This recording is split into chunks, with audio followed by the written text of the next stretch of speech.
Hello, everyone. Welcome to Barca News. It is June 13th, 2025, and Hansi Flick was spotted meeting with Nico Williams' agent. Also, Porto have sent a letter to Barcelona and UEFA claiming the kidnapping of Cardoso Varela, which was going to be Barcelona's second signing of the summer. And finally, Barcelona and Monaco are nearing an agreement for the transfer of Ansu Fati. We have a lot to discuss, so let's begin.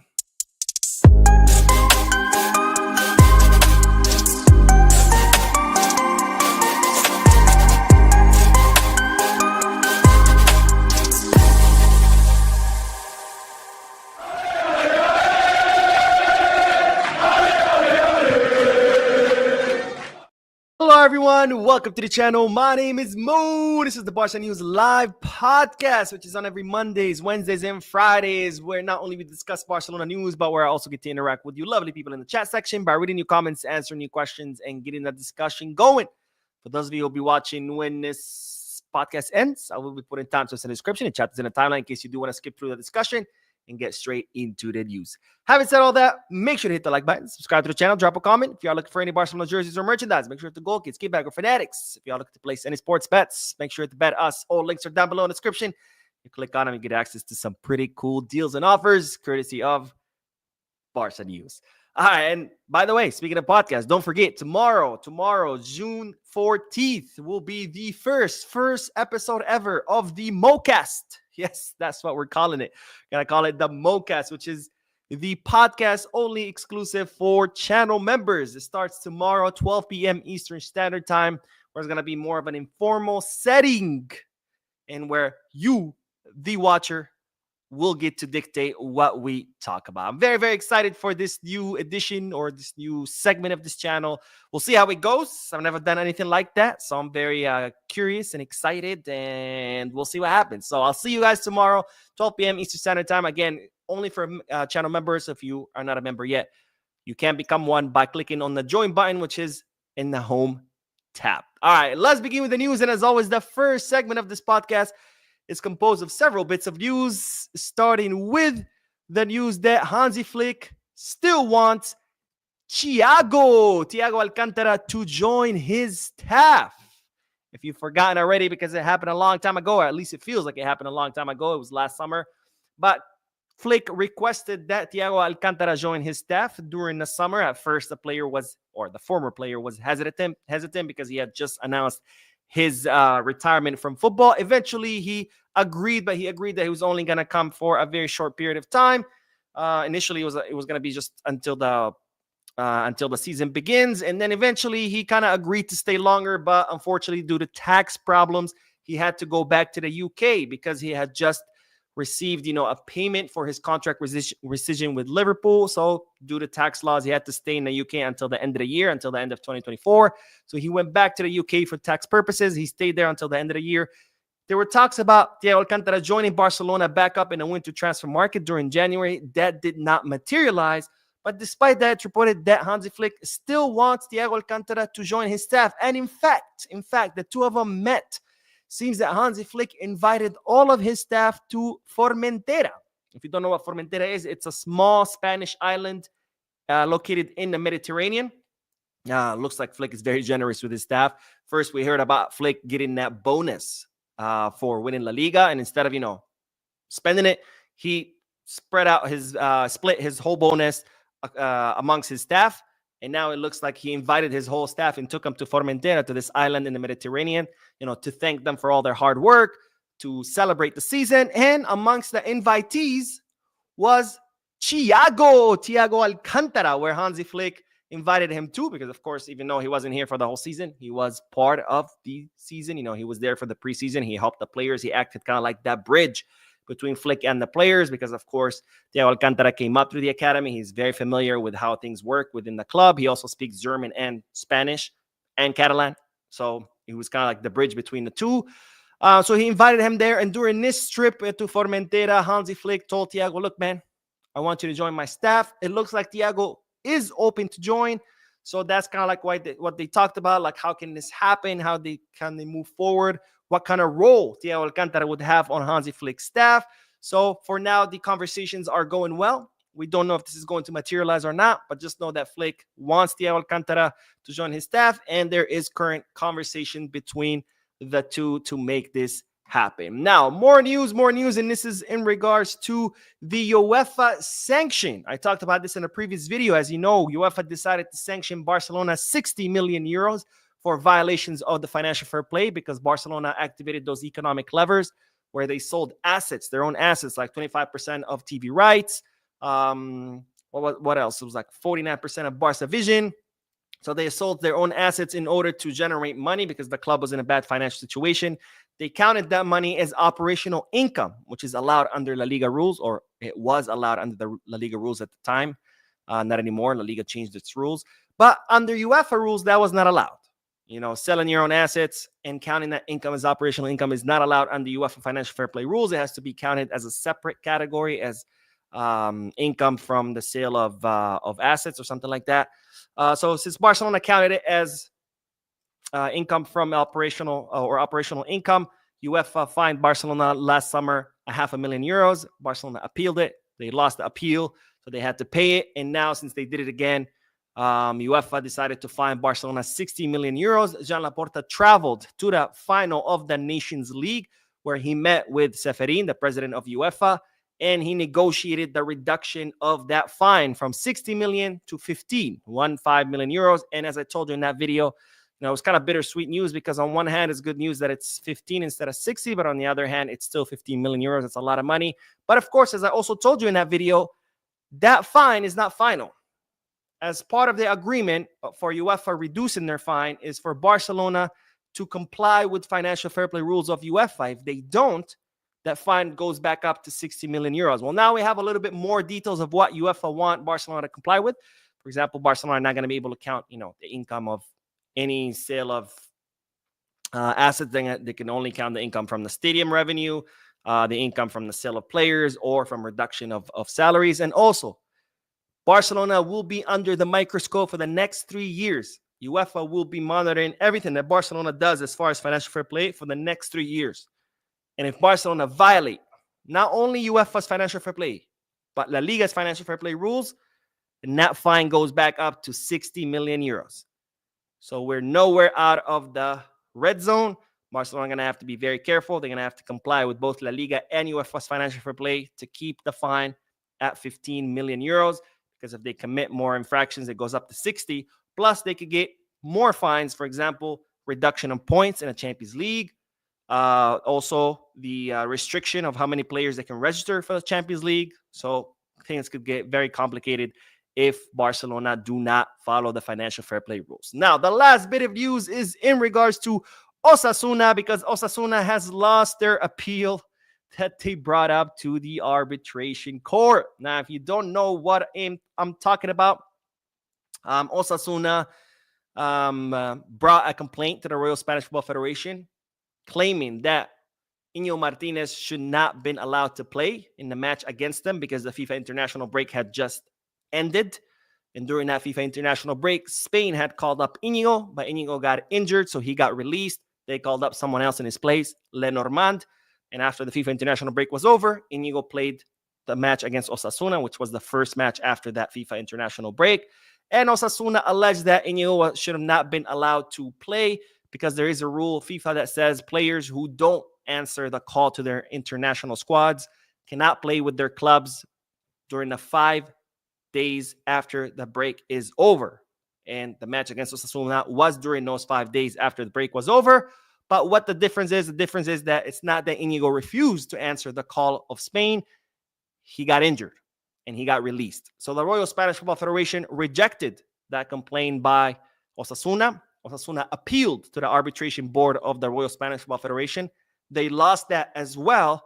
So then they took it to the courts, the arbitration court for sports, where had they won, then Barcelona would have been deducted 3 points and Osasuna would have been declared the winner. But Osasuna has also lost this appeal. So Osasuna winning the treble of L's. So congratulations to Osasuna. 3 losses in a row. And that's a lesson because matches, ladies and gentlemen, are won on the field, not by crying to arbitration boards and courtrooms. All right, let's do the comment section. Then we are gonna talk about the big topic of the day, which is of course Nico Williams. Nico Williams, Nico. All right, let's see. St. Kelly says, "Hi Mo, what's up? How are you? My number one, the champion of Barca news. You are doing great, my friend. Mo, it's time Barca should forget about last year and go for Nico because I need him." Well, thank you, my friend, for your awesome comment. Thank you for watching. And yes, I agree. Barcelona should go after Nico because that's what we need right now. We need Nico Williams. And of course, I do have news about him, but I don't want to get ahead of myself. Let's see. Bisca Michael says, "Yo, I almost forgot, Mo. In the live stream, I commented that you should speak with Nico Williams. Thanks for talking to him." Yeah, you guys are welcome. I called him up. I was like, "Hey, Nico, what's going on, man? Like, do you want to come to Barca or nah? You should call up Deco." And he listened, so it's cool. Harry says, "What is the probability that Nico will join Barcelona?" Right now, pretty high. Now, of course, nothing is for sure. And just like nothing is impossible in football, nothing is 100% or concrete until there's actual, pen to paper. But right now, there's a very, very high chance. Let's see. All right.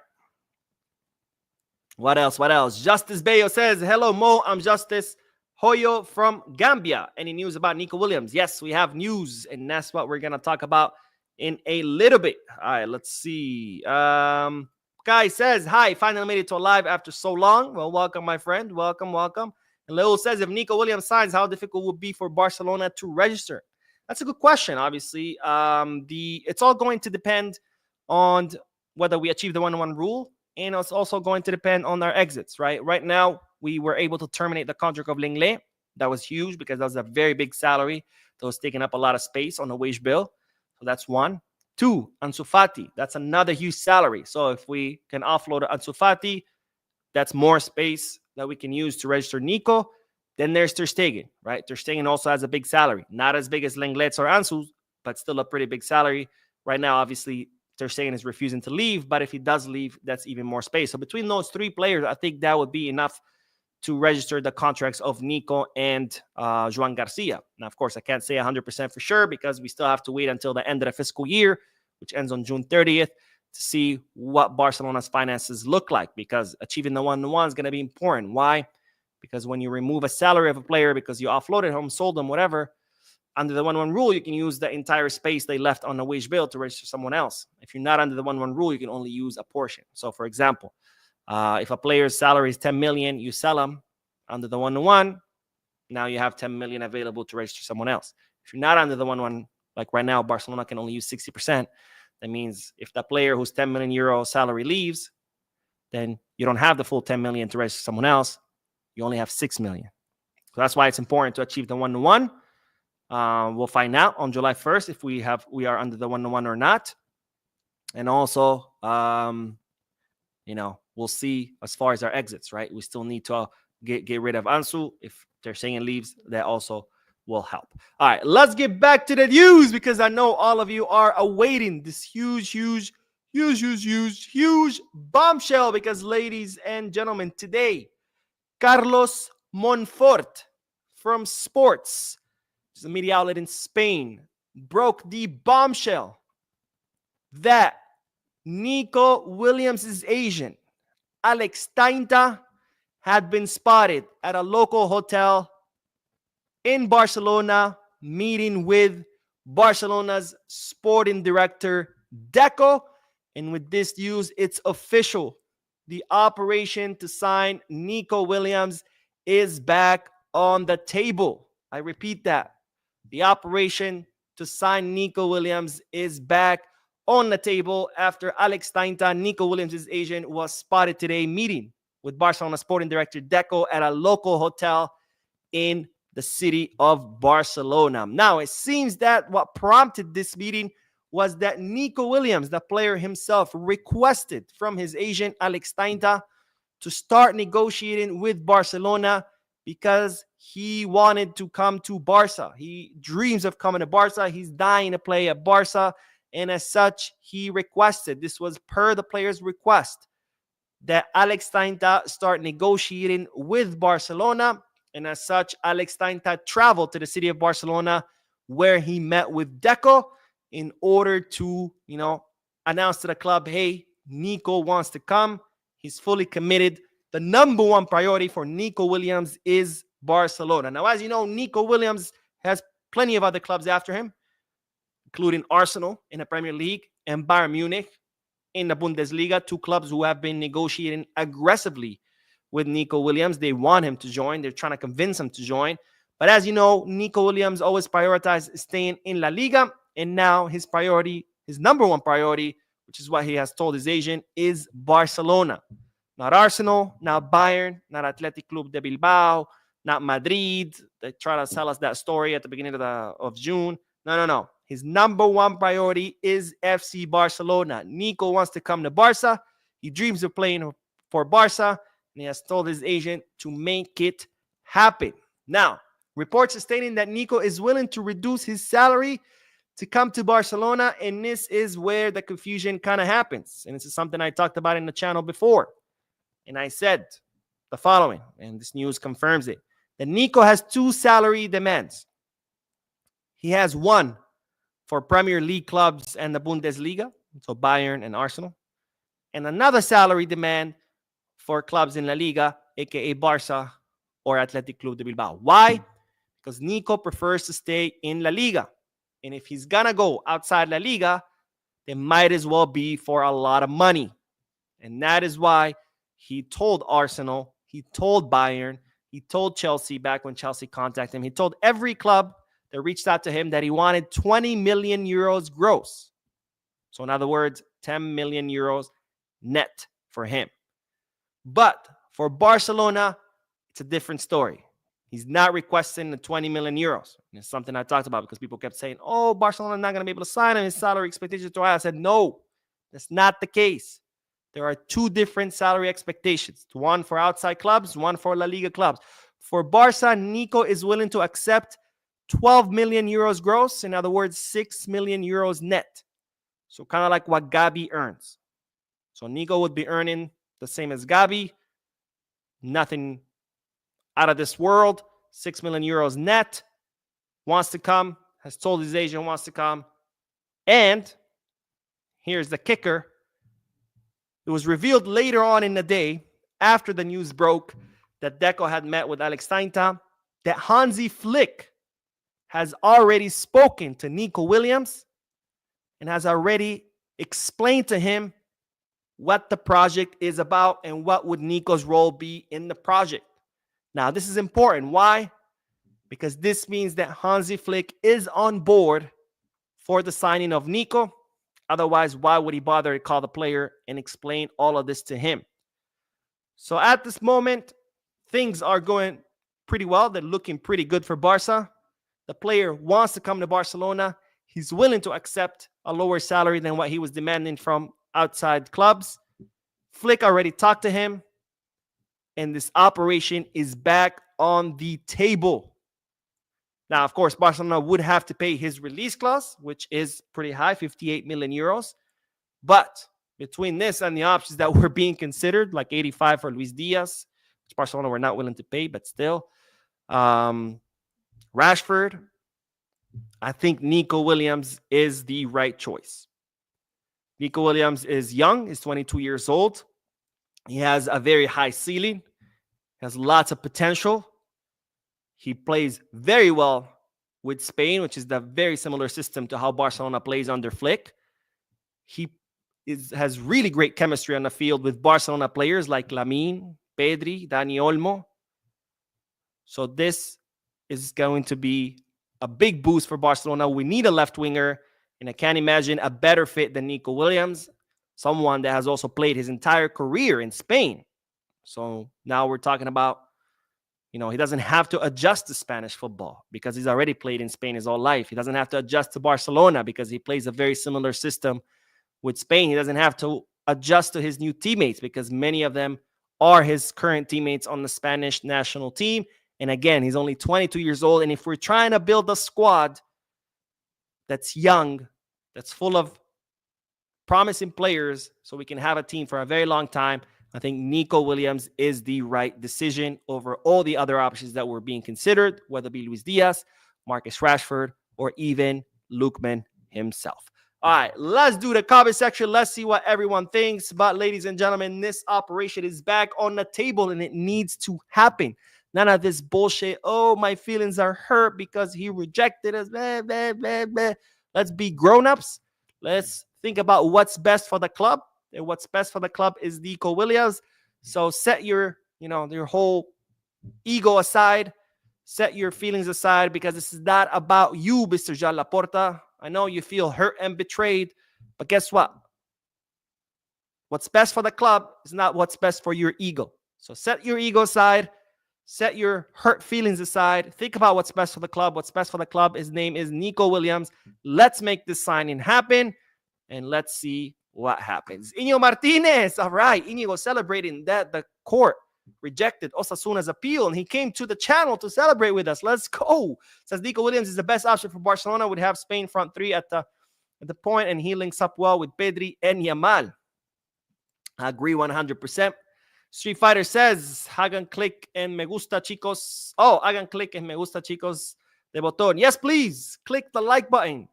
It helps this channel a lot. It actually helps more than anything else. By clicking the like button, you prompt the algorithm to promote the video and the channel to other people who've never seen it. So please hit the like button. It's completely free. It takes a second, and you would be helping this channel grow. Jose Fernandez says, if Barca score Nico and also sign Perisic as an attacking sub, then we have been tremendously successful this offseason, in my opinion. So Perisic is not really a priority. He's not really like on top of the list. He's there. He offered himself. He would come as a free agent, so Barcelona don't have to pay a transfer fee. He has an incredibly low salary, so Barcelona don't have to worry about, shelling out big bucks or having to worry about his registration. But he's not really like a priority or anything. If at the end of the market he's still available and Barcelona, let's reinforce, sure, but they're not gonna go all out and be like, we gotta sign Perisic, right? He's just an option right now, and we'll see if Barcelona exercise that or not. I don't think it would be a bad option as a sub, of course, not as a main signing. If we sign Nico and Perisic should come to the club and just be on the bench and just alternate, maybe come in the last 20 minutes, the last 30 minutes, because he's obviously very skilled, a winger. But of course, at 36, he's not going to be able to start every single match, 60 matches a season. But if he could come in the last 20, 30 minutes, maybe start against smaller clubs, to give Nico some rest, to give Lamine some rest. I mean, Perisic plays on the right, but he can also play on the left.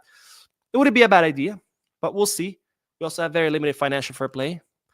Troop says, hey Mo, how do you respond to the criticism that you have received after Nico's team approached Barca when you said that wouldn't work and Barca were being prideful and had their heads up their butts? After Nico's team approached Barca when you said that wouldn't work? I never said it wouldn't work. I said Barcelona stated that they weren't going to approach Nico because they felt betrayed and Nico needed to approach them first, which is what Nico has done. I never said that if Nico approaches Barca, that wouldn't work. That's far, far from what I said. And I stand by my point, because even if Nico hadn't reached out to Barca and Barca were still taking the same position, I still would have said, take your heads out of your asses and go after Nico. Why? Because, okay, I understand your feelings are hurt. I understand your ego is bruised. But signing for the club is not about your feelings or your ego or how you feel. It's about what's best for the club. And if Nico Williams is what's best for the club, then you swallow your pride, you swallow your ego, and you do what's best for the club. You don't say, oh, I know Nico's what's best for the club, but fuck it, I'm not going to do it because my feelings are hurt. You don't do that, okay? This is one of the biggest clubs in the world and needs to be ran as such. It cannot be ran, like some lemonade stand on the street where like, oh, that kid made fun of me, so I'm not going to sell him lemonade. No. This is a big club, and people need to be professional. But I never said that it wouldn't work if Nico reached out to. But anyways, let's see. Dr. Bharadwaj says, love from India. Hi Mo, why do you think always Barca lags behind all other teams in terms of signing players? It's always a very dramatic and slow process when compared to other clubs. I mean, we don't have money, we don't have financial fair play, so it's not as easy as going and just signing players. It's like, if you have someone who earns very little. And if he wants to buy something, you have to save and count your dollars, and it takes you a few months to save to go buy something expensive versus someone who's rich and can just go and bam, give me these shoes, give me these pants, give me this TV. It's just a matter of money. That's all. All right, let's see. Rex says Osasuna complaint is being sponsored by Madrid. By the way, UEFA hates Barca because of Super League that we pushing alongside Madrid and Juve. And I wonder why Barca don't make enough again from players' sales. Osasuna's complaint is not being sponsored by Madrid. Osasuna is just crybabies. They were also trying to see if they can make it to European competitions by getting those extra 3 points. As far as UEFA is not going after Barca because of the Super League. UEFA are going after Barca because it's simple. Barcelona violated the financial fair play rules. That's it. There's nothing more to it. There's no conspiracy here. There's no like, oh, everybody. Like, I don't know when this whole when this whole complex developed between Barcelona fans, like this inferiority complex where everybody's like, oh, everybody's against us. Everybody's, oh, poor us. We. I'm a victim of a victim. It's like at some point, like,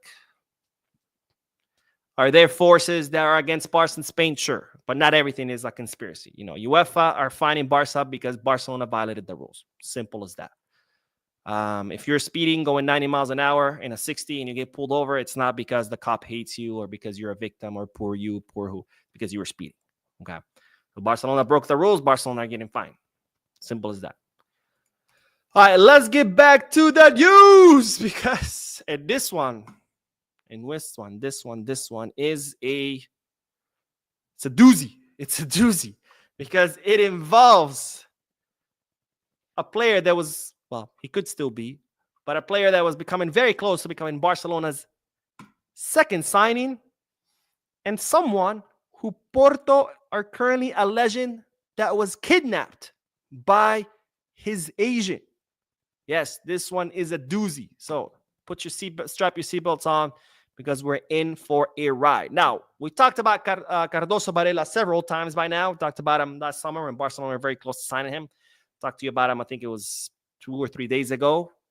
And I even talked about him today. But Cardoso Varela is a very promising player out of Portugal, 16 years old, left winger. He's considered like a Portuguese gem or a Portuguese prodigy. He currently plays for Dinamo Zagreb, and Barcelona are very close to signing him. In fact, sources in Croatia were already reporting that Barcelona have activated the release clause worth 5 million euros. And his agent, which is the same agent as Dani Olmos, was seen in the offices of Barcelona, I think it was yesterday or the day before, meeting with Barcelona in order to finalize the last details of the contract, because Cardoso Varela is set to become Barcelona's second signing of this summer. Now, the deal is, since Barca Athletic have been relegated, is for Cardoso Varela to stay in Dinamo Zagreb. So Barcelona will sign him this summer, but he stays at Dinamo Zagreb for another season. And next summer of 2026, he would make the jump to Barcelona because by then he'll be older, he'll be better, more experienced, etc., etc., etc. But you already knew this because I already talked about this in video from earlier today. Here is where it gets crazy because Porto have sent a letter to Barcelona once they heard that Barcelona are about to complete the signing, and they sent a letter to UEFA because they claim that Cardoso Varela was kidnapped, and as such, he is not the property of Dinamo Zagreb. Now, what are Porto talking about? Cardoso Varela came up through the Porto Academy. He was showing a lot of potential, a lot of promise. So Porto decided to renew him, bet on him, and, make him work his way up through the categories. But then one day, or at least that's what they're alleging, one day the player just simply did not show up to training and he disappeared. And next thing you know, he popped up in Croatia and it was announced that he had signed for another club in Croatia. And Porto say that the player was literally kidnapped by his agent because he was their property. And the guy simply just disappeared. And next thing you know, he popped up somewhere else, signing for a different club. Now, Porto brought this up to FIFA. And FIFA has yet to intervene in the whole situation. And now that Barcelona are about to sign him, Porto has sent a letter like saying, yo, hold on. This guy does not belong to Dinamo Zagreb. they cannot sell him to you because he doesn't belong to them. He belongs to us. And Porto are threatening to completely break off relationships with Barca if Barca go through with the signing. Let's not forget, Porto and Barca have a very, very good relationship. So right now, Barcelona find themselves at the crossroads because they have nothing to do with this whole Carlos Varela thing. Or Cardoso, I don't know why I keep calling him Carlos. They have nothing to do with Cardoso Varela. They just scouted a player who was really good. They're about to sign him, and next thing you know, they're like, hey, he's ours. No, he's ours. No, he's ours. And Barca's like, oh, shit. So now Barcelona are at the crossroads where they have to make a decision. Do they complete the signing and risk completely breaking the relationships off with Porto? Or do they back off and then, continue that good relationship with Porto, but miss out on a potentially really good player? That's obviously a tough decision. We'll see what Barcelona does, but I am curious to hear you guys' thoughts. What would you do if you were in Barcelona's shoes? Would you complete the signing, or would you back off and just, let the whole thing sort itself out, and you could potentially miss out on maybe, I don't know, the next Cristiano Ronaldo? All right, let's do the comment section, and then we are going to talk about Ansu Fati. All right. Olushola says, hello, Mo. Great job you're doing. If Nico comes, would Barca still go for Rashford? I have a feeling that Rashford will explode and Barca's attack if signed. Bisca Barca, much love from Nigeria. No, I don't think they would bring Rashford. Again, we don't have the money or the financial fair play to be signing many, many players. And if we spend 58 million on bringing Nico, that would leave Barcelona, very, very strapped. Like, I think that would be it. Maybe they could surprise us depending on how the financial paperwork ends up looking at the end of the month. But no, I don't see Barcelona signing Rashford and signing Nico. Sila says, hey, Mo, I'm from Mozambique, a country neighbor in South Africa. I was a Real Madrid fan as a child, but now as an adult, I'm a Barcelona fan, and I really appreciate the club's history. Biscal Barça. Biscal Barça, my friend. Thank you for your comment, and thank you for watching. And Dave says, if we sign Nico, would we still go for Perisic? Imagine Nico plus Balde and Grimaldo on the left side. The depth and the subbing in at the 70th minute will cause chaos. I mean, given that Perisic would come as a free agent and with a very low salary, it is a possibility that he could still be signed if we sign Nico. It all depends on how much financial fair play Barcelona will have at the end of the day once, if the operation for Nico Williams goes. But Grimaldo, I don't want to see Grimaldo anywhere near Barcelona, like at all. I don't know if you're aware of this, but only a few days ago or last week, he was offering himself to Real Madrid, talking about, it'd be my dream to play there, blah, blah, blah, even though he came out from the Barca Academy. Madrid was like, okay, cool, bro, but we're not interested. We're going to sign Alvaro Carreras. So then he comes with his tail between his legs, asking Barcelona, fuck you. You can stay at Bayer Leverkusen. Super Ice says, go to see Barca finally use these cents to sign player, and Nico Williams will be insane in a flick system. Amen, my friend. Amen. Masimola says, it's a here we now look. If we fail Nico, I think we should go for Kubo from Real Sociedad, since he's a right winger but can play as a left winger and can become a Rodrigo, who is a right winger but force as left winger. And McCoy says, finally, it seems like Nico Williams' operation is in motion, and it seems the club is serious about Perisic. The club is not serious about Perisic. He's just an option. He offered himself, and he's just there on the back burner. But no way the club is seriously considering signing Perisic. They could, but there's no way it's a priority. It's not on the top of the list. It's just there. Daniel Rufus says, yes, for me, we don't know. I love me on my... What? I'm going to be there. Basuna, thankful to the president. Okay. Lil says, if Nico comes and plays as a left winger, since he have good connection with Dani Olmo should be a starter. So what do you think playing Rafa as a striker, benching Lewa? Well, Rafa's not a striker, so I wouldn't play him as a striker. And Olmo, I mean, if Olmo can stay healthy, sure, we should start him every match. But let's see how Olmo develops through the season, because so far he's only played half the season. Anyways, let's do the last bit of news and then we'll do more comments. But we do have to talk about Ansu Fati, because Barcelona are coming or getting close to finalizing the transfer of the academy player, or the former academy player Ansu Fati, to Monaco. Now, as you know, Ansu Fati has already decided to leave the club. He has realized that under Hansi Flick. He's simply not going to be getting playing time. And the best project, or the project that most appealed him, was that of Monaco. Monaco reached out to him. They told him what the coach spoke to him. They told him what the project is about, what his role will be. He got tempted by it. Of course, Monaco will play the Champions League, so that's good because Ansu Fati will get to be in a team that still competes for like big stuff. And Ansu Fati has agreed to make the move to Monaco. Now, there is a kind of a rush on this, or there's a little bit of pressure on all parties to finalize the signing by the end of the month, by June 30th, for two reasons. Barcelona want to offload Ansu Fati before June 30th because that's the end of the fiscal year, so they want to be able to end the fiscal year without Ansu Fati's salary on their books. And as far as Ansu Fati, it's convenient for him to move to Monaco before the end of the month because if you live in Monaco for 6 months, your taxes are lower. So if he moves in June, by the end of the year, his taxes will be a lot lower. Versus if he moves in July, it would only be 5 months that he spent in Monaco and his taxes will be higher. So right now, all parties are trying to rush this through to get Ansu Fati to Monaco as soon as possible. But they had reached a snag. They had reached a bump in the negotiation road, and that bump was the salary. Now, Ansu Fati has a pretty big salary, which, of course, Monaco cannot afford. Only very few clubs in the world can afford Ansu Fati's very high salary. So Monaco had only offered to pay 4 million euros of Ansu Fati's salary, or 8 million euros gross, which, of course, Barcelona were not okay with because the whole point of getting rid of Ansu Fati is to get rid of his huge salary. And if they're still going to pay most of it, then what's the point? So Barcelona were asking Monaco to up their offer as far as Ansu's salary. And they were also asking Ansu maybe to forgo part of his salary. That way Barcelona either don't have to pay any of his salary, or if they do, they pay just a small portion versus a big one. Now, that was the huge snag in the negotiations.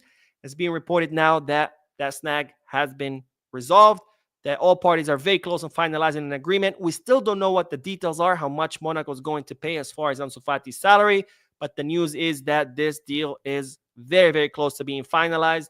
Should be finalized maybe by tomorrow or the next few days. So Ansu Fati is on his way to Monaco. It will be a one-season loan with an option to buy worth around 14, 15 million euros. And that was kind of like part of the whole argument of Barcelona. Like, look, we're leaving you a very low option to buy, at least cover his salary. So Ansu will be leaving on a one-season loan. And this, of course, will be a huge boost for Barcelona because they were already able to remove Lenglet's huge salary by terminating his contract.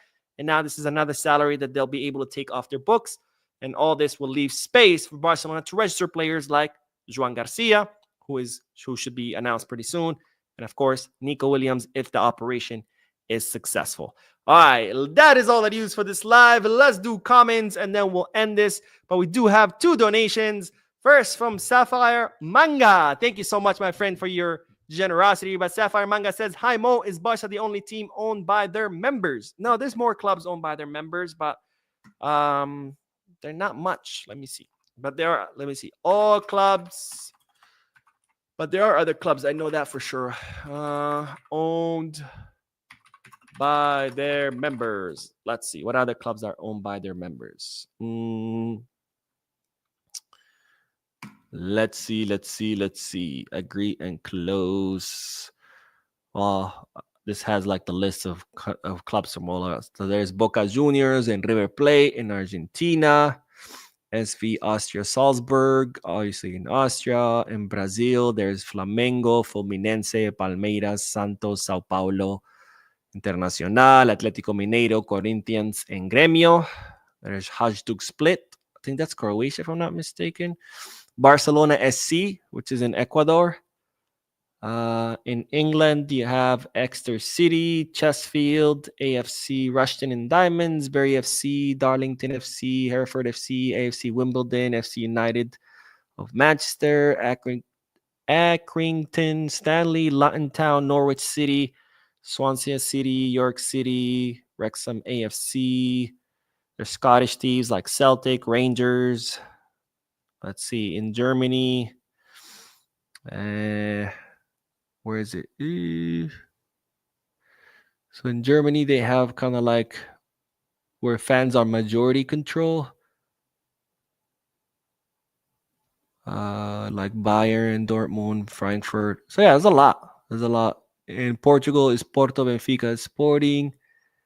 In Spain, Osasuna, Athletic Club de Bilbao, Barca, and Madrid. So yeah, there's a lot. Sorry, I know I got a little bit distracted in this rabbit hole that I just went down. But no, Barca's not the only club. But thank you for your donation and for your comment. And TSF Grant says, Nico, the move I prayed for. Yes, amen, my friend. Amen. Hopefully it materializes. Again, no deal has been reached. This is just the beginning. The negotiations have to continue. And, once an agreement is reached, we still have to pay that release clause. And Street Fighter says, ¿Cómo se llama tu perro? His name is Marshall. He is, I don't know if you guys can see him, but he is right there. Oh, wait. This is difficult to do. There you go. That's him. He's just living his best life, laying on his back, legs wide open, and just passed out.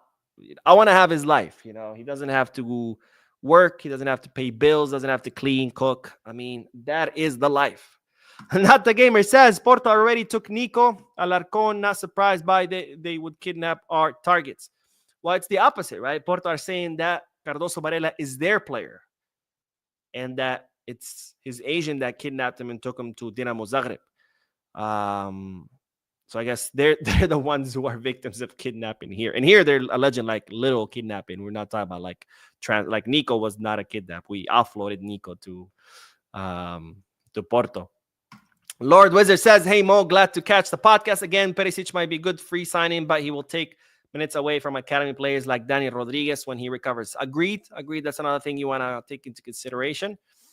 And my man Ra says, let's get Nico. What about left back, right back situation? No fullbacks will be signed. Also, what's cracking with Christensen? I don't like him. You tell him. No plans to sign fullbacks because Flick is happy with Kunde, Eric Garcia on the right, and there's Fort who has decided to stay. And on the left, Flick is happy with Balde and Gerard Martin. And of course, there's Jofre Torrents, who will be part of the first team setup during the preseason. As far as Christensen, it looks like Barcelona or Deco have decided to sell. Flick would prefer to keep him. But given that we have so many center backs and Araujo just renewed, Deco has decided that Christensen will be the sacrificial lamb because he arrived for free. So anything that we get for him will be 100% profit. Also, he doesn't have a big salary, but it's a bigger salary than removing someone like from the academy, right?